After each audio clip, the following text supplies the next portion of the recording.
अस्सलाम वालेकुम, आप देख रहे हैं रिपोर्ट कार्ड। मैं हूं अलीना फारूक शेख। जैसा कि हमने उस दिन भी बात की थी कि इंकशाफात का सीज़न है और पेंडोरास बॉक्स में से बड़ी बड़ी चीज़ें निकल के सामने आ रही हैं। अब एक हैरान कुन बयान सामने आया है साबिक वफाकी मुशीर एहतसाब और दाखिला शहजाद अकबर साहब का।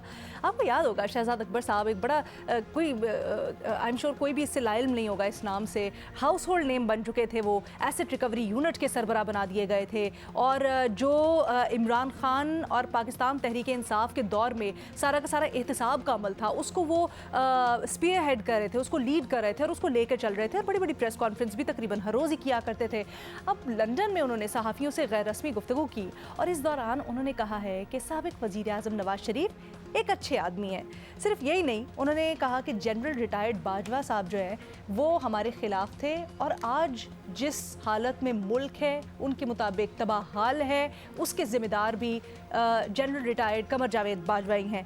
मज़ीद आगे उन्होंने कहा कि PTI हुकूमत में उनके पास एग्जीक्यूटिव इख्तियार ही नहीं था।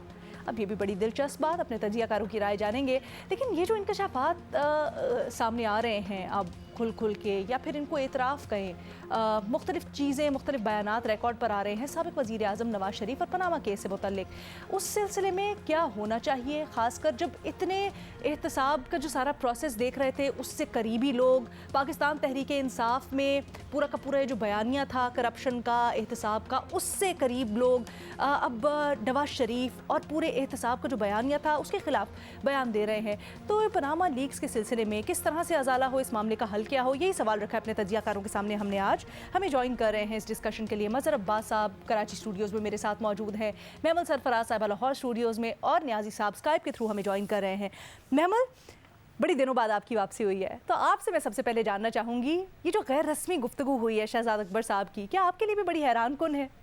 नहीं अलीना, हैरान कुन तो नहीं है, क्योंकि आप PTI के किसी भी आप लीडर से बात कर लें, फॉर्मर जो बहुत से लोग तो क्योंकि छोड़ चुके हैं या जो अभी भी PTI के अंदर ही, इमरान खान साहब वगैरह से बात कर ले तो वो तो यही बात करते हैं सारे कि ये तो जनरल बाजवा ने किया, क्योंकि वो अपने ऊपर नहीं ना लाते इल्ज़ाम। नवाज शरीफ अच्छे आदमी हो गए ना, कह देते कि जी जनरल बाजवा साहब ने किया, वो किसी ब्रिगेडियर के थ्रू वो फलन। हाँ, नवाज शरीफ साहब भी अब उनको लगता है कि उनके साथ भी ज्यादती हुई थी। तो ये बताएं इसकी वजह क्या समझ रही हैं? हाँ, लेकिन अलीना बात ये है असल में नहीं अलीना, देखिए जो सियासतदान होते हैं उनको इस चीज़ का वो इस्तेमाल तो हो जाते हैं और इक़्तिदार के लिए काफ़ी चीज़ें वो कर भी लेते हैं, लेकिन इस वक्त और PTI को उस वक्त तो लगता था ना कि ये 10 साल का एक प्रोजेक्ट है, प्रोजेक्ट इमरान, कि हम 10 साल के लिए तो कहीं नहीं जा रहे। तो उन्हें कोई फ़र्क नहीं पड़ रहा था कि दूसरी पॉलिटिकल पार्टीज़ को अगर जुडिशरी के थ्रू इस्टेब्लिशमेंट जो है वो कट टू साइज़ करवा रही थी, या वो उनकी लीडरशिप को जेलों में भेज रही थी, या उनके ऊपर इस तरह के केसेस बनाकर जिनका कोई सर ना पाँव था लेकिन उनको इनके रास्ते से क्लियर कर रहे थे। तो ये चीज़ उनको एक नज़र आ रही थी कि हम तो इक़्तिदार में आ रहे हैं, हमें क्या फ़ायदा, हमें क्या मसला है इस चीज़ से, 10 साल के लिए हम तो बैठे हुए हैं, हो सकता है वो प्रोलॉन्ग भी कर दे चीज़। वो तो एक फॉल आउट हो गया ना, तो जिसके बाद वो भी इस वक्त जो है वो खुद भी एक परेशानी के अंदर है। अब उनको ये चीज़ समझ आ रही है कि क्या वजह थी कि पीपल्स पार्टी और नून लीग जो 90s की सियासत अगर हम देखें वो एक दूसरे के खिलाफ इस्तेमाल हुए, इस्टेब्लिशमेंट के जरिए ही हुए, लेकिन फिर परवेज़ मुशर्रफ की कू के बाद उनको ये रियलाइज़ हुआ कि हम अब एक दूसरे के खिलाफ नहीं इस्तेमाल होंगे, और इसीलिए चार्टर ऑफ डेमोक्रेसी हुआ। अब अलीना देखिए, जो आपका जो एक बुनियादी ओवरऑल सवाल है कि इसके अंदर किया क्या जाए, मैं इसके अंदर आपको थोड़ी सी सीधा बातें ज़रूर करना चाहूँगी। देखिए 2017 में जो अदालती फैसले हुए, और अब तो ये हमारे बिल्कुल खुल के सामने हैं कि वो किस तरीके से हुए, उसके अंदर इस्टेब्लिशमेंट ने किस तरह जुडिशरी के थ्रू ये फैसले फैसिलिटेट कराए। तो आप देखिए कि लेकिन वो फैसले कोई फ़र्द वाहिद के लिए नहीं थे। उन फैसलों की वजह से 2017 से अब हम 2023 में अंदर बैठे हैं अलीना, और उसकी वजह से हमारी अदलिया, हमारी सियासत, हमारी इकॉनमी, हमारा मीडिया, हमारी सोसाइटी, ओवरऑल एक मुल्क के निज़ाम के ऊपर जो उसके कॉन्सिक्वेंसेस है ना, हम आज तक वो भुगत रहे हैं। तो ये जो है जुडिशरी को इसके ऊपर बिल्कुल सोचना भी चाहिए।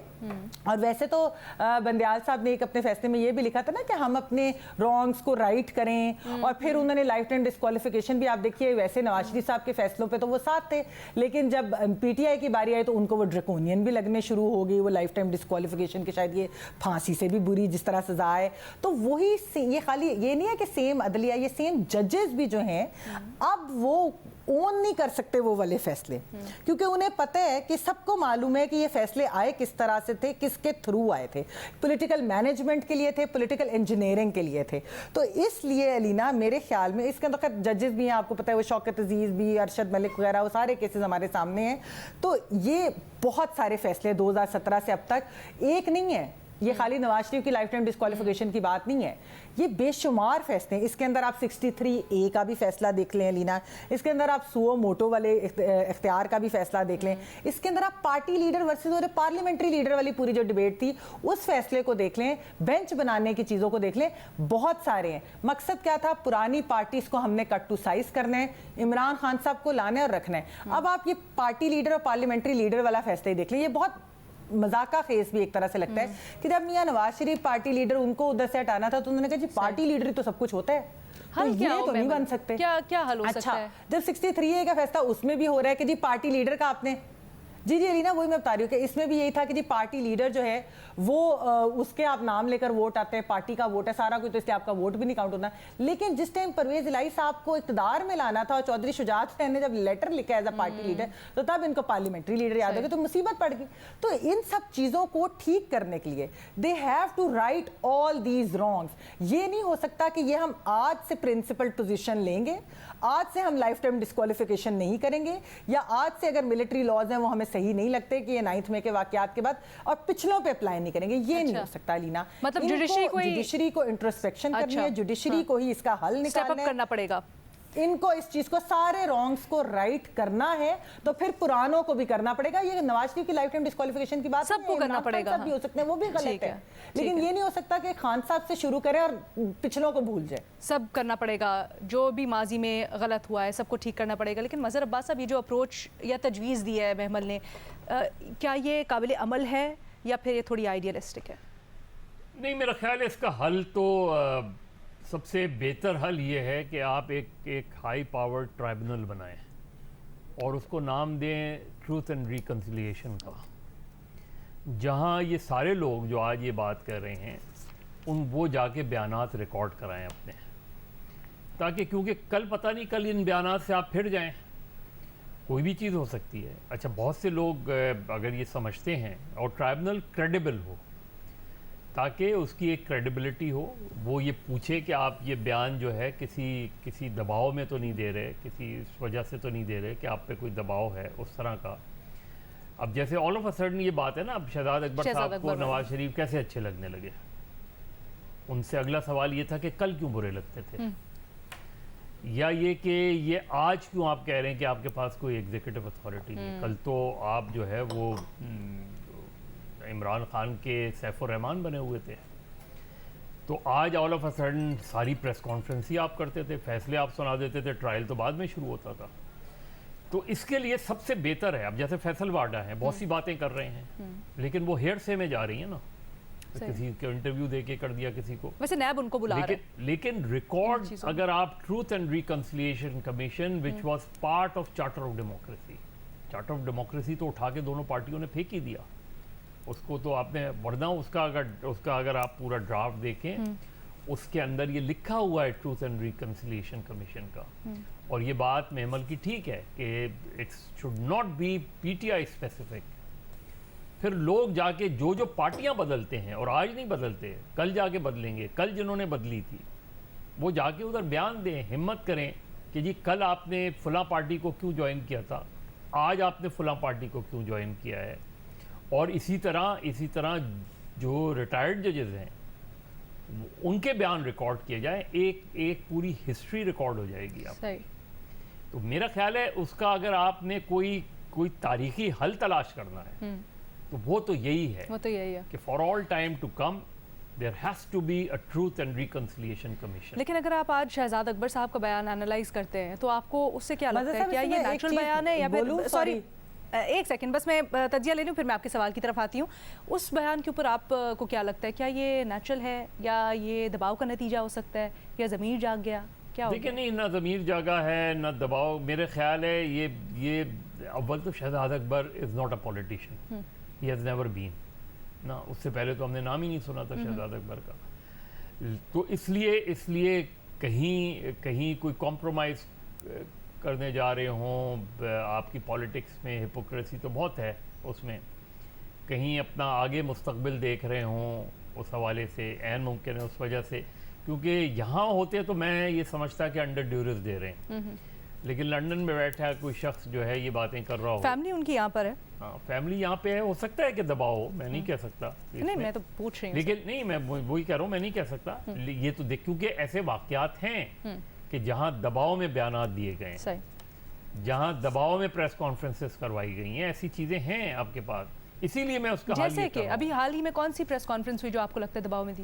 ये पता नहीं, ये हफ्ता है इंकिशाफात है ना, ये तो हफ्ता है, उससे पहले जो भी मतलब देखे ना, अब शाह महमूद कुरैशी कैसे इजली जो है बाहर हैं, अली मोहम्मद खान क्यों नहीं बाहर, क्यों नहीं, मैं तो वही बात हूँ, आज परवेज इलाही साहब ने क्या कहा सर, ये सवाल हमारे दिलों में भी है, हम आपसे तजिया जरा आपकी इनसाइट एक्सपेक्ट कर रहे हैं। मैं बता रहा हूँ ना आपसे कि इसलिए कि एक ग्रुप ऐसा है कि जिससे एक तरीके से जिसको आगे देखा जा रहा है कि अगर कोई माइनस इमरान फार्मूले की तरफ जाते हैं with the concern of Imran Khan, तो वो फार्मूले में कौन कौन लोग फिट हो सकते हैं।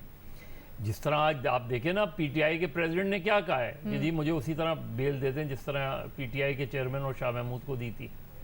अभी आप ये सेंटर देखें ना, आपने बात की है क्योंकि ना शहजाद अकबर से मुतालिक भी ये बातें कयास आराइयाँ थी कि शायद वो कोई वादा माफ गवाह बन सकते, बट ये न्याय साहब से मैं आगे जाके पूछती हूँ। महमल कुछ सवाल करना चाह रही थी। महमल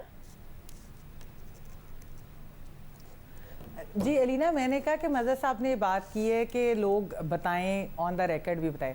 मज़हर साहब देखिए, कुछ लोगों ने तो ऑन द रिकॉर्ड बताया। आप अगर चौधरी परवेज़ इलाही साहब का इंटरव्यू जो उन्होंने साफ़ी साहब को दिया था जिरगा में पिछली हुकूमत के दौरान ही, उन्होंने बताया था कि किस तरीके से जो जनरल पाशा के थ्रू उनकी पार्टी के लोगों को पीटीआई ज्वाइन करवाएगी। फिर उसके अलावा आप EU ऑब्जर्वर्स ने भी जो 2018 के इलेक्शंस जो थे उसके बाद उन्होंने भी जो रिपोर्ट दी थी उसके अंदर भी बहुत सारी इस तरह की बातें थी। और जो पार्टी एलिजेंसेस चेंज करवाने की बातें तो कुछ दबे अल्फाज में कहते थे, कुछ खुलकर भी बातें कर देते थे कि किस तरह से करवाई गई, किस तरह से जो है वो प्रेशर आते थे। तो बहुत सारी चीज़ें तो जो ऑन द रिकॉर्ड है, ट्रूथ एंड रिकंसिलिएशन कमीशन जरूर उसके अंदर तो हर बात आ जाएगी, लेकिन मैं कह रही हूँ कि ये चीज़ें तो ऑलरेडी हैं ना, और जुडिशरी के अंदर से भी आवाजें हैं। उन्होंने बताया कि किस तरीके से पॉलिटिकल इंजीनियरिंग के लिए की गई, तो उस पे क्यों नहीं है जुडिशरी कोई चीज जो है वो उसके ऊपर लेती एक्शन और इंट्रोस्पेक्शन करे और अपने ही गलत फैसलों को ठीक कर दे।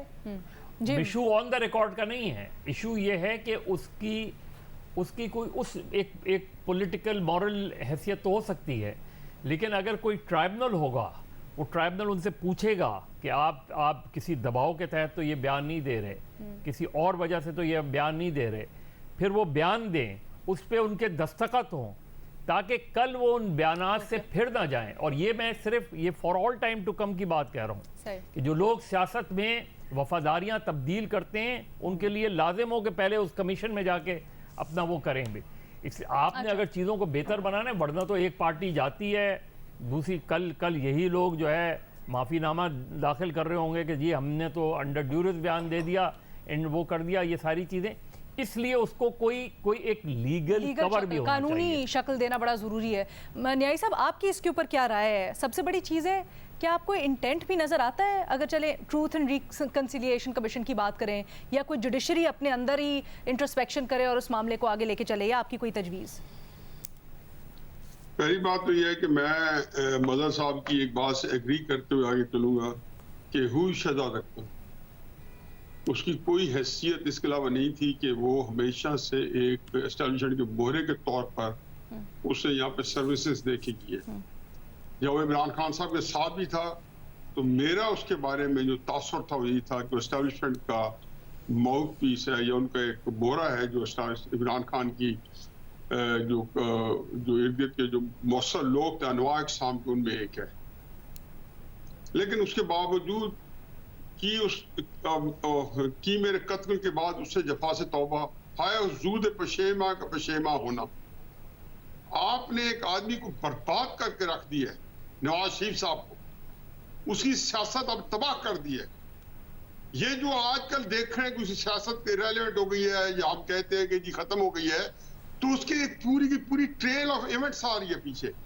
देखिए, ट्रूथ एंड रिकंसिलिएशन कमीशन क्या है, ये बात कहां से निकली है, कई दफा हम डिस्कस कर चुके हैं। ये सफेद फार्म हुकूमत की साउथ अफ्रीका में कालों के खिलाफ एट्रोसिटीज थी 1960 से लेके 1994 तक। क्या थी? उनका कत्ल हुआ, उनको अगवा किया गया, उनको हुकूमत खाने में रखा गया, उनको 30-30, 35-35, 40-40 साल जेलों में रखा गया, जिनमें एक मिसाल नेल्सन मंडेला की थी। उन्होंने कहा कि इसका अगर बदला हो गया, ये रिएक्शन आ गया, तो मुल्क के अंदर कत्लो गारत होगी। चुनाचे उन्होंने ट्रूथ एंड रिकंसिलिएशन बताया कि गोरों को कहा कि आप इतना मत बता दें कि ये कत्ल आपने किए थे। ये हुकूमत खाने आपकी जेर निगरानी सरकारी तौर पर इनको चलाया गया था। आपने ये बताना होगा कि ये जो अगवा हुआ है और उसके बाद लोगों को आपने घरों में जंजीरों से बांध के रखा है और उनसे आप गंदे गलीज काम करवाते रहे हैं, ये आप सच बोल दें, हम आपको माफ कर देंगे। यहां किससे हम सच बुलवाएंगे? इसमें दो राय नहीं है। मैं तो पिछला कॉलम यही लिखा है कि इसके जिम्मेदार इमरान खान नहीं है। कितनी दफा आपके प्रोग्राम में बताया है कि इमरान खान साहब जब 2018 में आया इक़्तिदार में तो वॉलंटियर करके गया, बावजूद है कि अपनी सारी नफरत और सारा गुस्सा और सारा चीज इमरान खान के खिलाफ, पता था पाकिस्तान को कितना ज़ोक पहुंचने वाला है, पता था इसके बाद क्या नतीजे निकलेंगे। नईमुल हक के पास गया कि मेरी बात उसे पहुंचा दे कि मुस्लिम नून अपनी उस पार्टी की हिफाजत करे, ये सेडिशन को खत्म करना चाहती है और ये उसके बाद ये मार्जिनलाइज हो जाएगा।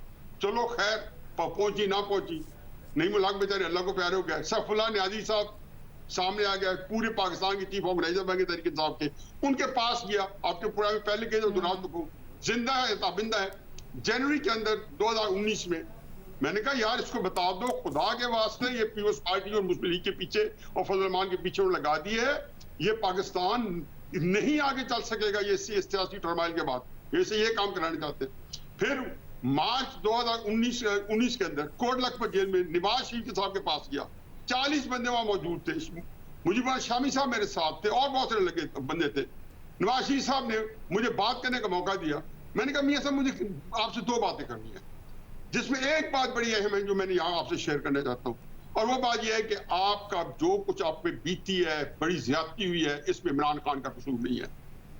मेरी आपसे एक ही गुजारिश है, इमरान खान साहब के ऊपर कोई गुस्सा आपका मुझसे ज्यादा नहीं है। हो सकता है मुझे उसने बिट्रे किया हो, आपको उसने बिट्रे तो नहीं किया होगा, लड़ रहा होगा, उसकी लड़ाई है। लेकिन आप जब 2 साल बाद जहां आप बैठे कोट जेल में जिस कुर्सी पे थे, मैंने इशारा करके कहा, मैंने कहा ये सब इसी जगह पे इमरान खान साहब मौजूद होंगे 2 साल बाद, मार्च 2019 में कहा था। मैंने कहा इसी जगह आएंगे। लेकिन एक मेरी सबसे मोहतबाना गुजारिश है, आपने जो इमरान खान साहब मोहरा बन के आपके खिलाफ जो रोल अदा कर रहा है सॉल्यूशन का, आपने वो नहीं अदा करना। मियां साहब ने तो बड़े क्लियर थे जब 20 अक्टूबर 2020 को जब तकरीर की उन्होंने गुजरांवाला में, जो कि सुनाई नहीं जा सकी थी, जिसको सोशल मीडिया को का हाल कर दिया गया था, उनको हद तक नहीं पहुंची थी क्योंकि हम सोशल मीडिया के थ्रू सुन रहे थे। तो उसके मैं क्या कहा था, उन्होंने कहा कि मेरे इमरान खान साहब से कोई झगड़ा नहीं है। इतना बड़ी बात तो कर सकता है कि जिस बंदे को आप 10-10 साल की जेल सुना चुके हो, 7 साल की जेल सुना चुके हो, और जलसे में सीना तान के कहे कि मेरे इमरान खान साहब से कोई झगड़ा नहीं है। बाजवा साहब मेरा झगड़ा आपसे है और जनरल फैज़ल अमीन साहब मेरी शिकायत आपसे है। फिर शिकायत उन्होंने बताई 1 2 3 4, अब कह देते बकवास कर रहे हैं, गलत है सारी की सारी चीजें, बिल्कुल झूठ बोल रहे। तो उसके बाद आपने उनके साथ क्या बीत गई। आज की मैं आपको आखिरी बात बताऊं जो मुझे तकलीफ हुई है बात सुन के, कि मियां नवाज शरीफ साहब ने जो पैगाम भेजा है या जो कहते हैं, उन्होंने कहा जी आप अगले वजीर आजम है। उन्होंने कहा मैंने नहीं बनना, पहले आप मुझे इमरान खान साहब जिंदा दरगोर करके दिखाएंगे। मैं पिछले अब से सारे कॉलम जो है अपने जहाँ पे मैं अपने जो अपने ज़हन को मैं अच्छे तरीके से रख के सामने रख के कहता हूँ, मैं एक ही बात की भीख मांग रहा हूँ कि खुदा के वास्ते ये सारे सुलह कर लो, पाकिस्तान नहीं बचता। जी बात जब आगे प्रोग्राम में कहते हो तो शायद मैं आपके ख्याल में नवाज शरीफ साहब को खान साहब को माफ कर देना चाहिए, जो भी उनके दिल में तलखी है उसको भुला देना चाहिए और आगे बढ़ना चाहिए, मैटर के ऊपर फोकस करना चाहिए। अच्छा सर, नवाज शरीफ साहब ने कहा कि मैं इमरान खान साहब को माफ करने पर तैयार नहीं, मुझे वज़ीर आज़म नहीं बनना। सही, ये बात मुझे तकलीफ पहुंचाती है कि ये बात मियां साहब पाकिस्तान के लिए नुकसानदेह है। खुदा के वास्ते वो हल निकाले। इमरान खान साहब को सच इमरान खान साहब को बोलना है, अदालत के पास कोई हल नहीं है, ये आपकी गलतफहमी है, ये जो बातें हैं ना, अदालत का तो एक छोटा सा काम है जो उन्होंने जो किया, चाहे माफ कर दो, क्या नवाज शरीफ साहब को उसकी सियासत अदालत वापस कर बट सर सकती आपने है? बड़ी बड़ी जबरदस्त बात की आपने, ये जो आप कह रहे हैं ना कि इसका खुरा सारे के सारे मामलात का जहां से जाके मिलता है, क्या वहां पर तहकीकात होंगी, क्या वहां पर एहतसाब होगा? क्योंकि आप जनरल बाजवा साहब का ये भी नाम ले रहे हैं, इमरान खान साहब भी पहले ले चुके हैं, जैसे न्यायी साहब कह रहे थे, नवाज शरीफ साहब भी ले चुके हैं, तो क्या आपको लगता है कि इट्स टाइम होगा? ट्रूथ एंड रिकन्सिलिएशन कमीशन की बात कर रहे हैं, बट एक्चुअली जिनको सच बोलना चाहिए वो बोलेंगे? नहीं होगा। देखें, इस मुल्क में कभी भी किसी भी एक्स चीफ का एहतसाब नहीं हुआ। जिन्होंने मार्शल लॉ लगाया उनका कोई एहतसाब नहीं हुआ। फ्री हैंड तो हमने देखा है कि उनको मिल गया। एग्ज़िट तो मिलता है, एंट्री वो खुद डालते हैं, एग्ज़िट सेफ एग्ज़िट हम देते हैं उनको। उस साइट का कोई भी, चाहे वो चीफ हो या इंटेलिजेंस चीफ हो, एक्स इंटेलिजेंस चीफ हो, हमने नहीं देखा अकाउंटेबिलिटी हुई हो।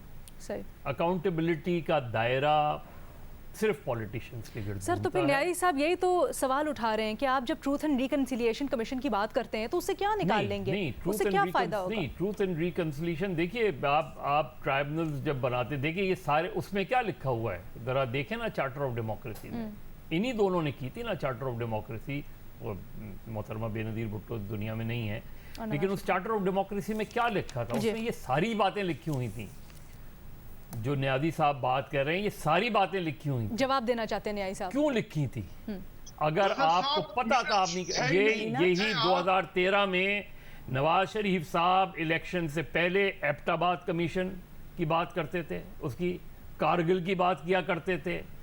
जब ये इख्तिदार में आते हैं तो ये एक मुख्तलिफ लीडर्स होते हैं, जब ये ऑपोजिशन में होते हैं तो ये बड़े मुख्तलिफ लीडर। सर एग्जैक्टली यही बात की है न्यायी साहब। हम लकीर को पीट रहे हैं इस वक्त। क्राइसिस ये है कि मुझे ये बताएं, फर्ज क्या, ट्रूथ एंड रिकन्सिलिएशन कमीशन बन गया, बाजवा साहब ने अपने जराइम मान लिए, बता दिया कि ये 4-5 का टोला था, इमरान खान साहब उसका हिस्सा थे, ये सारे शराकत जो जराइम थे।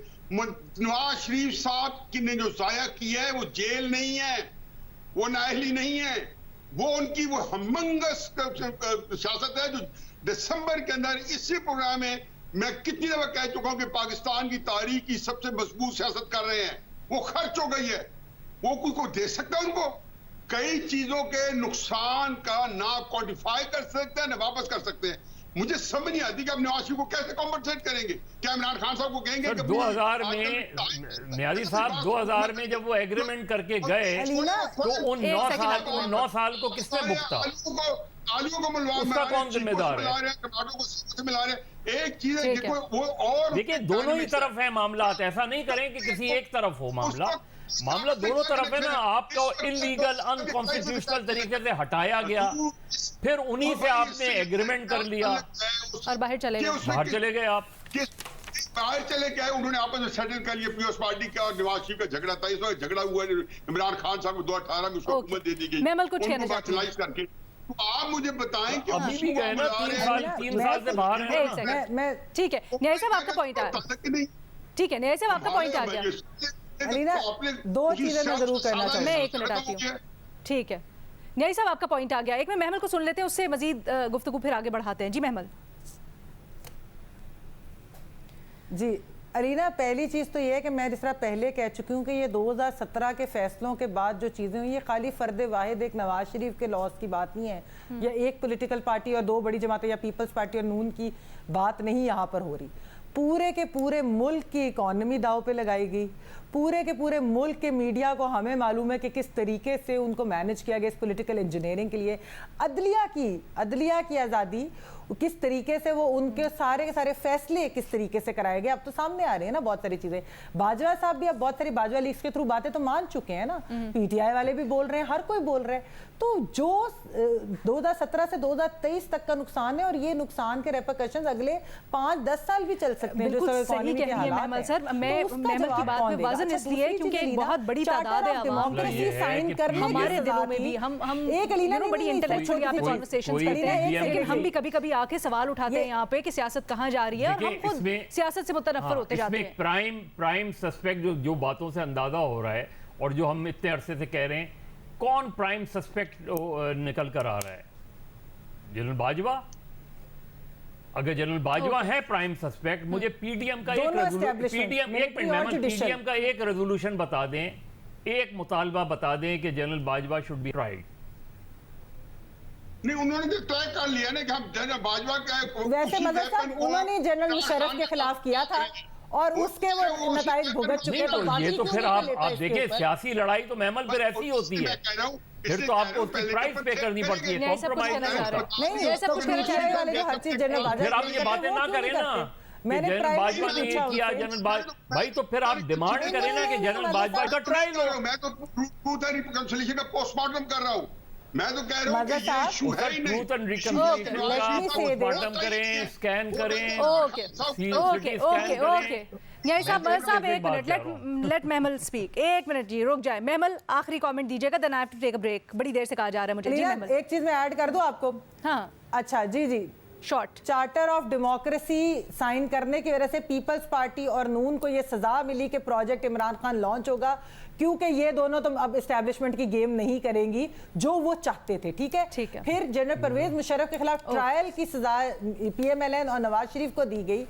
मैं आपको बताती चलूं कि पीटीआई के लोगों से ये 9 मई से पहले की बात कर रही हूँ, मैं प्राइवेटली पूछती थी कि क्या आप, क्योंकि बाजवा साहब के ऊपर इतने इल्जामात और ये सारी आप कहते हैं कि वही हर चीज के लिए रिस्पॉन्सिबल है, तो जिस तरह से नून लीग ने जनरल मुशर्रफ के खिलाफ किया था ट्रायल, आप अगर हुकूमत में वापस आ गए तो क्या आप जनरल बाजवा के खिलाफ इनिशिएट करेंगे? तो वो आगे से यही कहते थे कि हम तो नहीं करेंगे। हमने देख लिया बहस का क्या फायदा। यही साहब का ले लें आपके कमेंट, जो बना कहता है वाइंड अप कीजिएगा और सितंबर में कहते हैं कि हम तो सियासतदान नहीं है नजर साहब, हमने तो बताना है। ऐसी बातें कहते हैं कुछ जाके को केस करने थे, वो तो कहते हैं मैं इसको इंडेफिनिट पीरियड के लिए एक्सटेंशन दूंगा जनरल बाजवा को। अच्छा, अब यहाँ से ना इस पूरी कॉन्वर्सेशन से एक नुक्ता जरूर निकलता है जिसके ऊपर मैं इस सवाल को कंक्लूड करना चाहूंगी कि हर सेक्टर को, पॉलिटिशियंस को अपनी जगह इंट्रोस्पेक्शन करने की ज़रूरत है, उनको अपना सच बोलने की और फिर सच आगे बताने की ज़रूरत है। It's high time. इसी तरह से इस्टेब्लिशमेंट को अपना और अदलिया को अपने हाउस को साफ़ करना होगा और फिर आके चीज़ों को इन ऑर्डर करना पड़ेगा। ये बड़ा ज़रूरी है, वक्त की ज़रूरत है, वरना जहाँ हम जा रहे हैं बहुत बड़ा सवालिया निशान है कि इस वक्त कहाँ जाके ये सिलसिला रुकेगा, आया रुकेगा भी या नहीं रुकेगा। एक छोटी सी ब्रेक लेते हैं, उसके बाद मज़ीद गुफ्तगू करेंगे।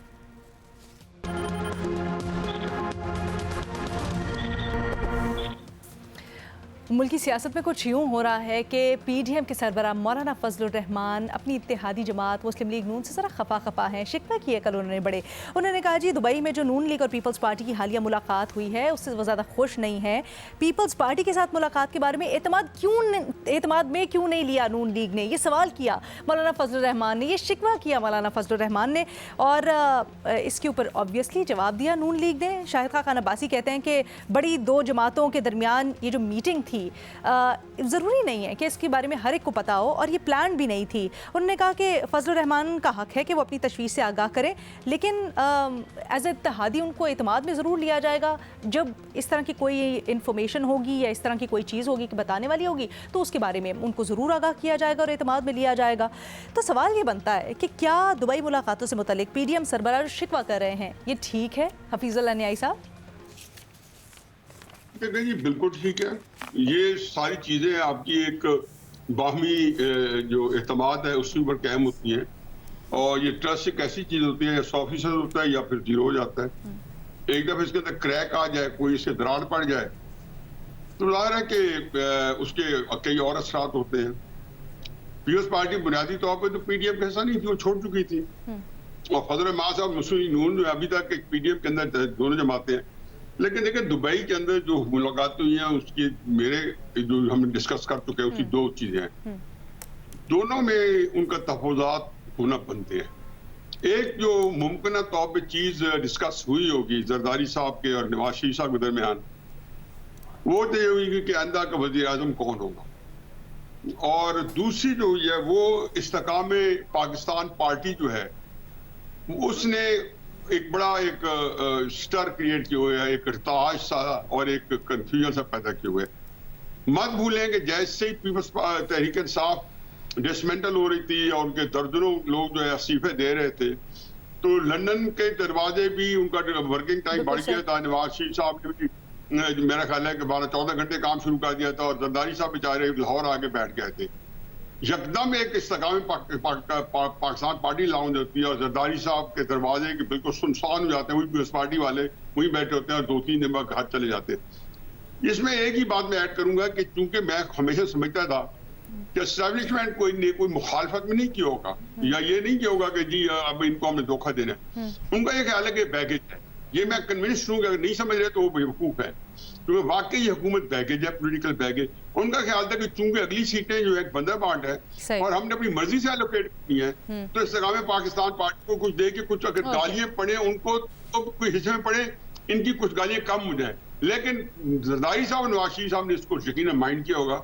अगर ये बात भी डिस्कस की जा रही है तो फिर रहमान साहब को इत्तेमाद में लेके जाना चाहिए था, या उनको कोई बंदा यहाँ से मरियम नवाज उनको मिल के जाती और बता दी कि हम आप पे ये बातें कर रहे हैं। तो जिस तरीके से पहुंचे कि जी सऊदी अरब हज के लिए जा रहे हैं और फैमिली हज कर रही है, और जगदम पता चला दुबई आए और दुबई से वापस चले गए और ये बस के अंदर शाही महल में कमरा तैयार हो गया है। तो इसके अंदर सिवाय जितने मुंह उतनी बातें वही हुई हैं और नहीं हुआ। लेकिन यह है कि मीटिंग उनकी खासी प्रोडक्टिव रही है, आपस में उनके मामला बहुत से तय हो गए हैं। अच्छा, अब इसके ऊपर भी बड़ी मुतज़ाद इत्तलात हालांकि आ रही हैं, लेकिन न्याई साहब कह रहे हैं, तो मेरा जो पैनल बैठा है ऑब्वियसली स्टीम्ड पैनल में उनकी बात के ऊपर यकीन करूंगी। मेहमान, आपके पास एक तो इत्तलात क्या हैं, क्योंकि काफ़ी लोग इसको डिनाई भी कर रहे हैं। मैं कल कमर जमान कारा साहब को सुन रही थी, वो कहते हैं उसमें कोई ऐसे फैसले ही नहीं हुए तो क्या करते, वैसे भी पीडीएम इत्तेहाद का हिस्सा नहीं है, पीपल्स पार्टी। बहरहाल coming back to the point, आपको क्या लगता है फजलुर रहमान साहब जो गिला शिकवा कर रहे हैं और फिर बड़ी और भी चीज़ें उन्होंने बातें की, वो दुरुस्त है?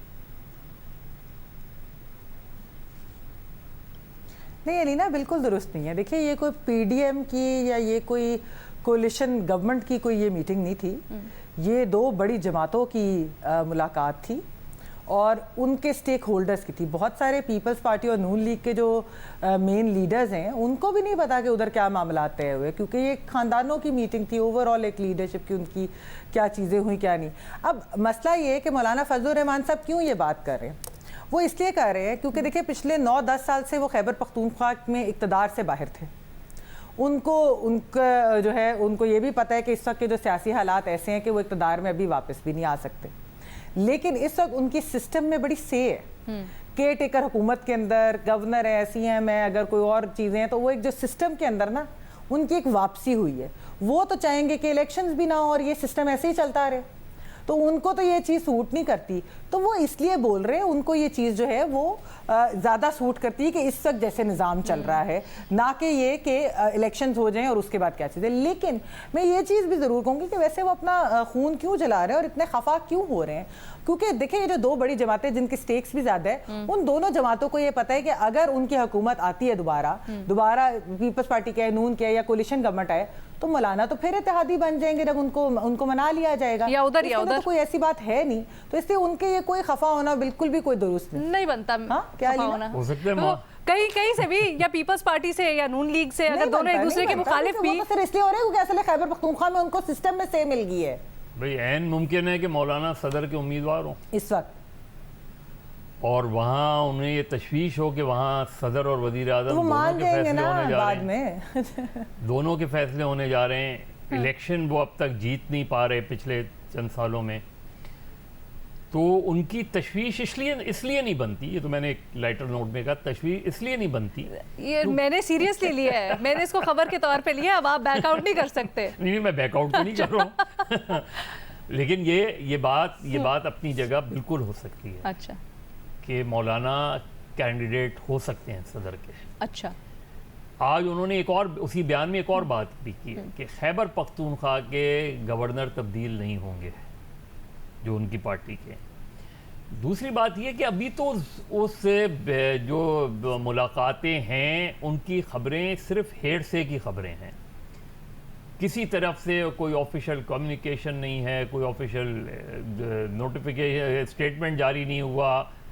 तो अगर जो है नवाज़ शरीफ साहब आसिफ अली जरदारी से मिल लिए और उसमें ये बातें हुई कि जी आप के इलेक्शन हमें वक्त पे कराने चाहिए, आगे बढ़ना चाहिए, कुछ ताख़ीर करनी चाहिए, नहीं करनी चाहिए, आपकी रिजर्वेशन होती है जब कोई फैसला होने जा रहा हो और उसमें आपको एतमाद में ना लिया जाए। ठीक है। अगर एक इनिशियल बातचीत हुई है, कुछ हुई होगी, तो तो ऐन मुमकिन है कि नवाज शरीफ बाद में जब कोई, क्योंकि इनकन्क्लूसिव रही है जो मेरी रिपोर्ट है दुबई में, बातचीत हुई है कि मियाँ साहब इलेक्शन में कुछ ताख़ीर चाहते हैं, जरदारी साहब इलेक्शन वक्त पर चाहते हैं।